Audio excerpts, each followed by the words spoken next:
Hello, all, and welcome to another webcast in the series of navigating the new TEKS. Today, we are going to be looking at unlocking 3D instruction. So before we kick off, a couple quick reminders. Remember, when we're doing these webcasts, what we're going to do is about 15 minutes of new content, kind of explain a few things to you, and then I'll give you about 10 minutes to ask questions. We can do this through chat, or we can do this by just unmuting yourself and asking questions. Either one works for me. And then we'll do about 5 minutes or so of wrap up.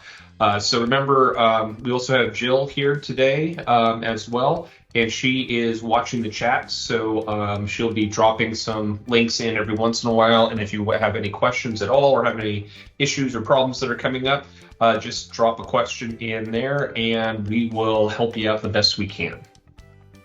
But we'll go ahead and get started. So we're doing Unlocking 3D Instruction today. I'm Dr. Vic Sampson. I'm an associate professor of STEM education at the University of Texas at Austin. And the other voice you heard there was Jill, and she's, like I said before, is watching the chat. So let's go ahead and get started. In some of the previous webcasts that there's really a different focus for science classrooms in Texas. And one of the big ones besides new TEKS coming on is there this expectation for science instruction to be more three-dimensional instead of two-dimensional or one-dimensional.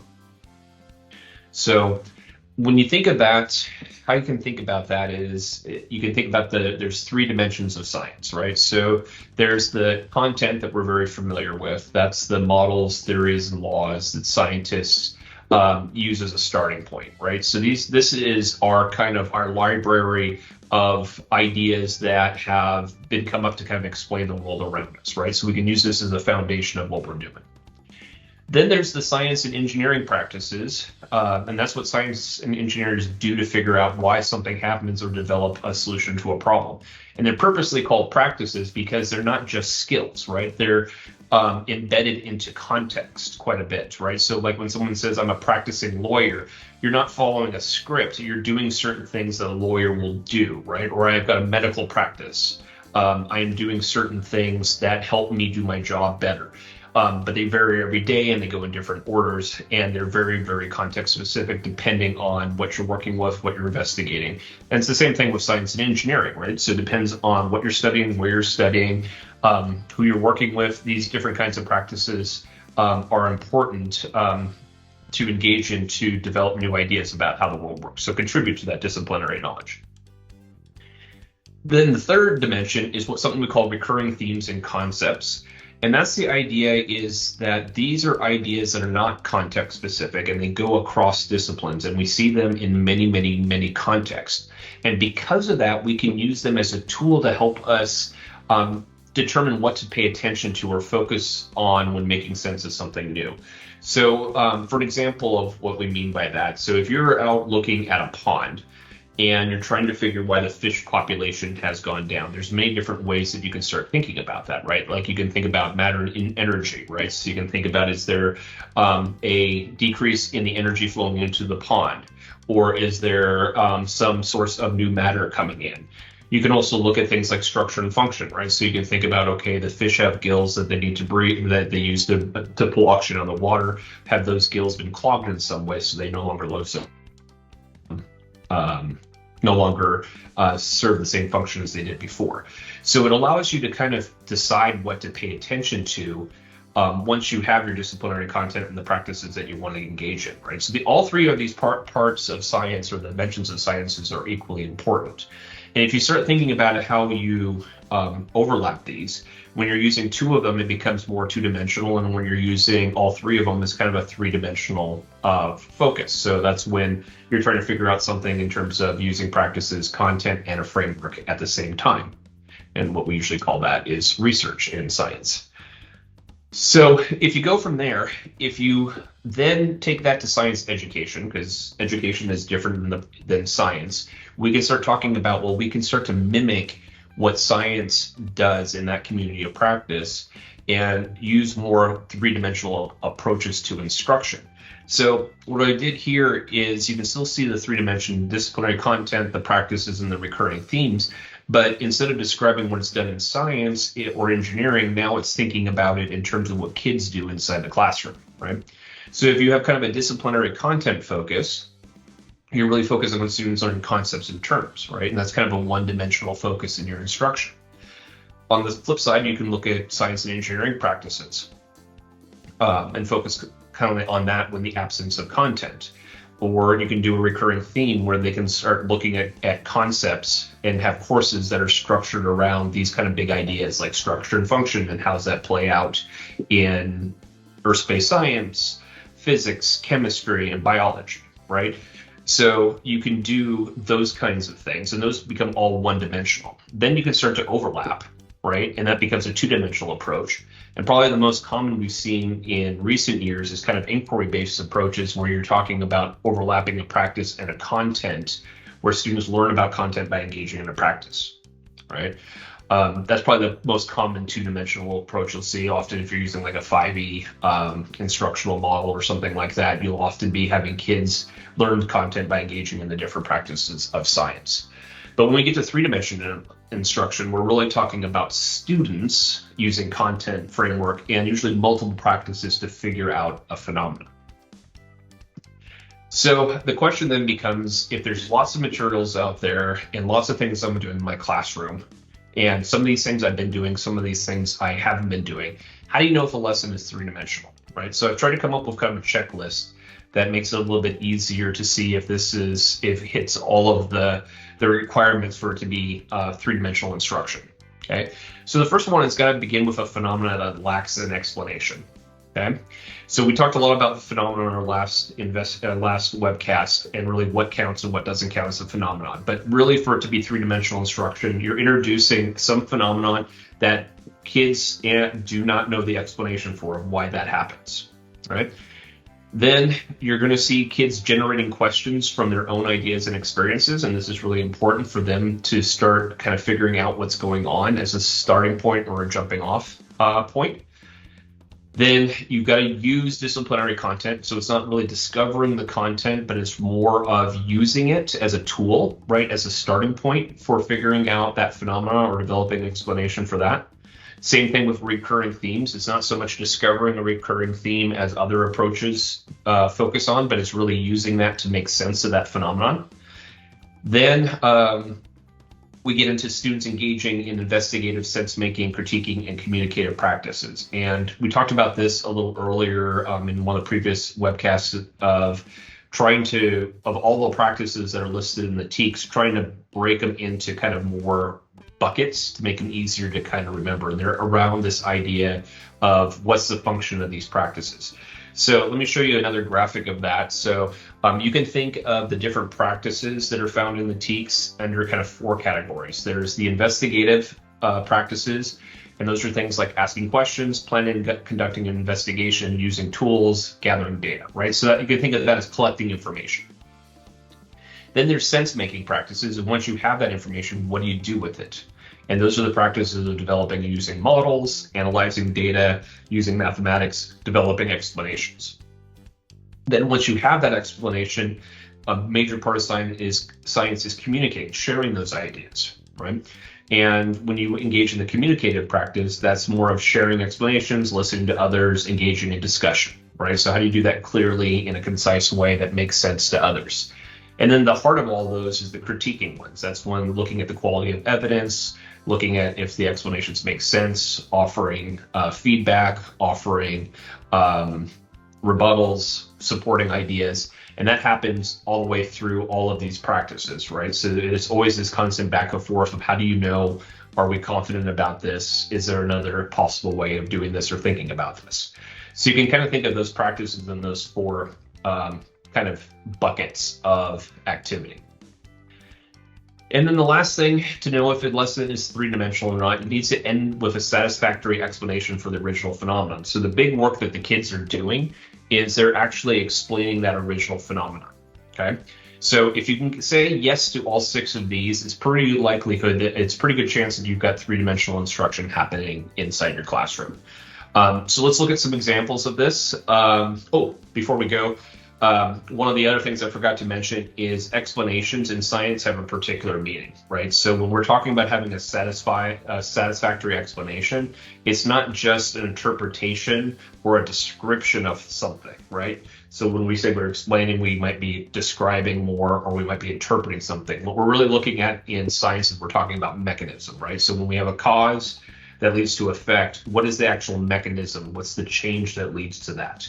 And that's really what we focus on when we're talking about adequate or satisfactory explanations in science. Can we explain why this thing caused something else to happen? Okay. All right.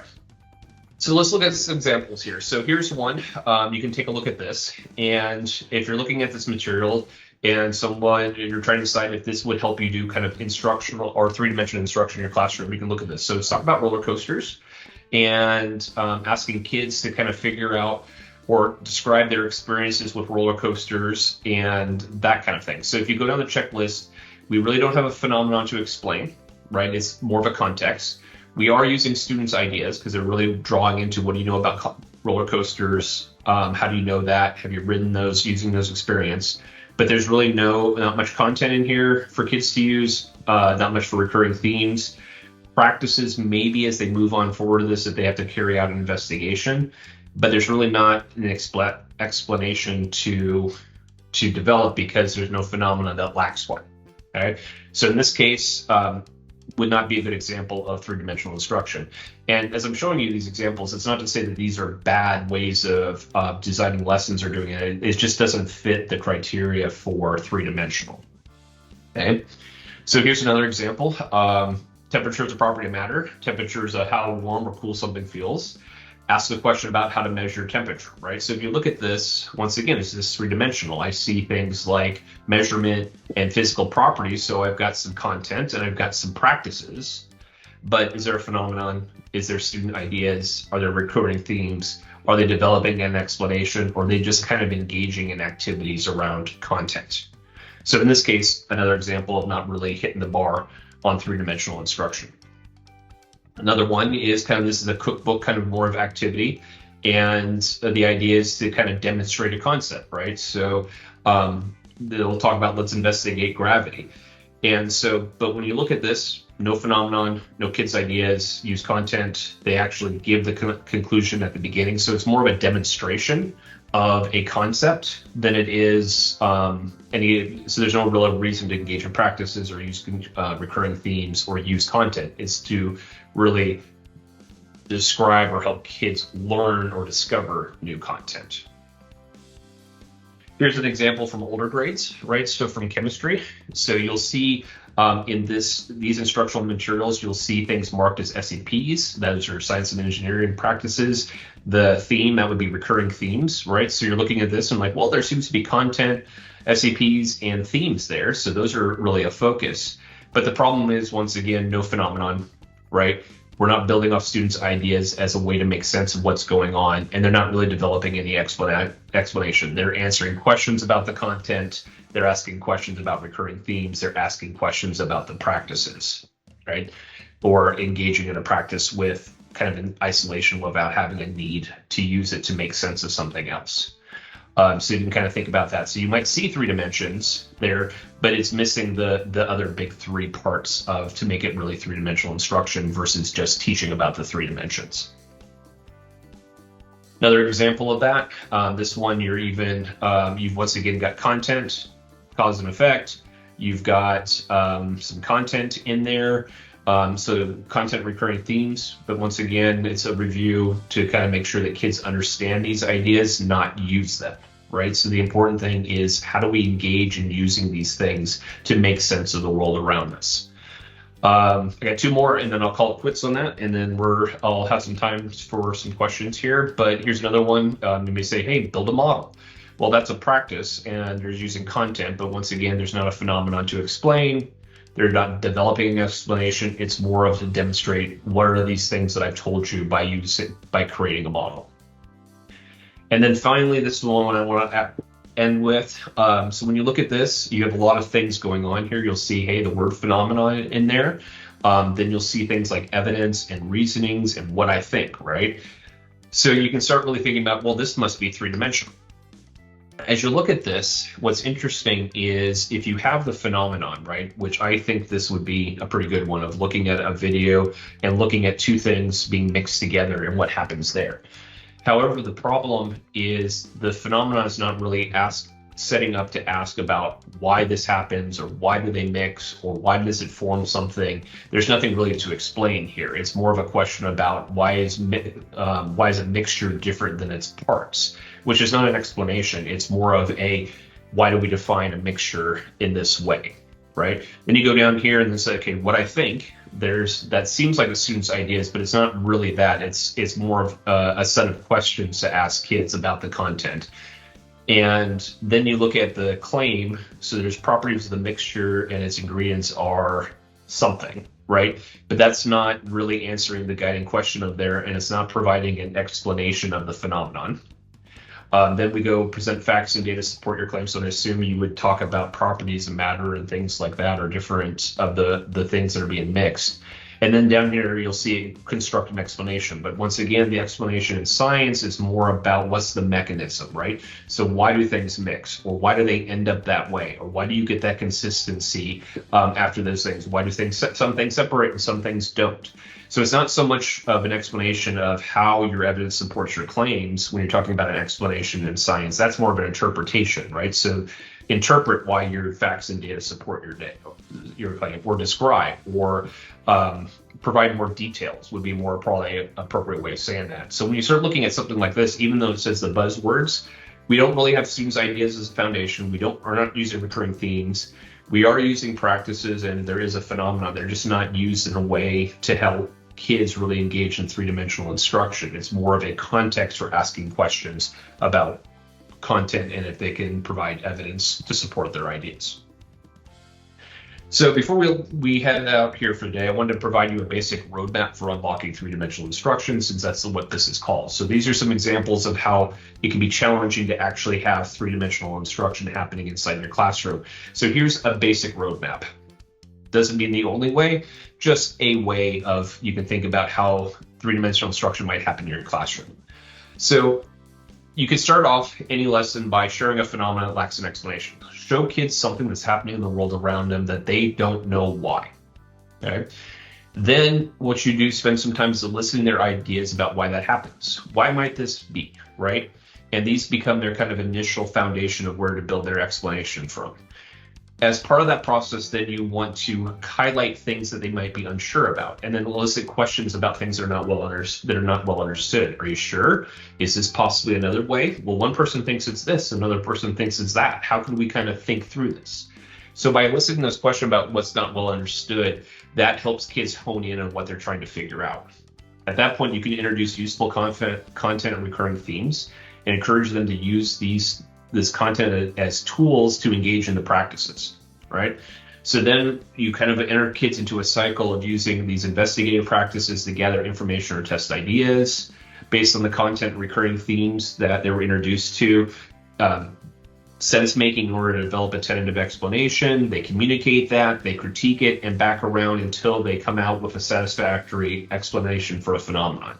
So this is just a way of kind of thinking about kind of the flow of activities in the classroom to encourage three-dimensional instruction happening, right?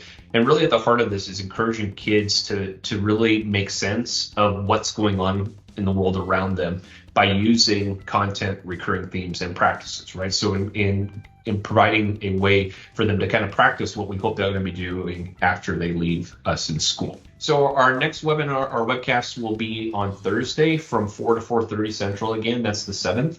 We'll be focusing on 3D assessment. So we talked a little bit about 3D instruction here today. So more, it's now going to be of like, well, how do we know if kids are able to use those core ideas, cross-cutting concepts and practices?